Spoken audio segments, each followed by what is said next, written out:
Our role as Americans in preventing/stopping genocide during our lifetime is to help uphold freedom, democracy, and the basic human rights of other humans.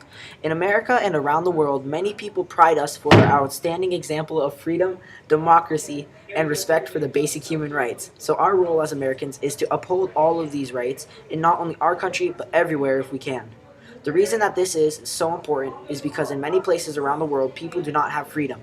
As shown in the past with genocides like World War II and others, many times the US has ignored major threats to the world's freedom and our own. World War II was a war where Nazis took over Germany and were trying to uprise to even maybe world dominance. America did not join the war until much later in the war. According to the history of American wars, the main reason we joined during World War II is because Japan bombed Pearl Harbor on December 7, 1941. If we had not joined to assist the Allies, what if Germany had become an amazing superpower that was able to destroy us? The US citizens could have easily assisted in stopping Germany if we would speak out about these atrocities and gotten the attention of the government. The Civil War was another important time in American history, and in it, President Abraham Lincoln stated in his Gettysburg Address, "That government of the people, by the people, for the people." He believed the government was not only for the people, but by the people. So we as the people have a duty to communicate with the government and speak up about atrocities like that. The government was put into place to protect us but not control us.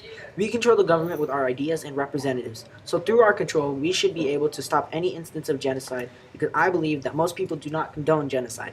But still today, in many places around the world, there is many bad things happening, including the violation of the basic human rights of people, such as in North Korea, Syria, Sudan, and other places around the world. In Syria and many other places, including Somalia, Turkmenistan, Libya, Cuba, and Saudi Arabia, there's a lot of abuse of human rights. Just one example of this is how women in these places seem to be oppressed and oftentimes get raped or abused. This breaks the Article 5, which basically says freedom from torture and degrading treatment, but this treatment of women is extremely degrading. Also, right now, Syria is not labeled as a genocide, but is a humanitarian crisis, which has recently been very bad with President Bashar al-Assad killing thousands of innocents in his own country. This breaks Article 3, which gives each person the right to life, liberty, and personal security. But Bashar al-Assad broke this because he did not give his country security, and he took away innocent people's lives. Even though this bad is happening, something recently has shown that America could possibly be improving in our ways of thinking. Recently showing a major threat, Bashar al-Assad used chemical weapons against his own citizens, but in retaliation, America sent over 59 Tomahawk missiles on the base that launched the weapons. This could be a step forward in helping Americans realize that we need to speak up and do something about acts of terrorism against freedom, democracy, and the basic human rights of other humans.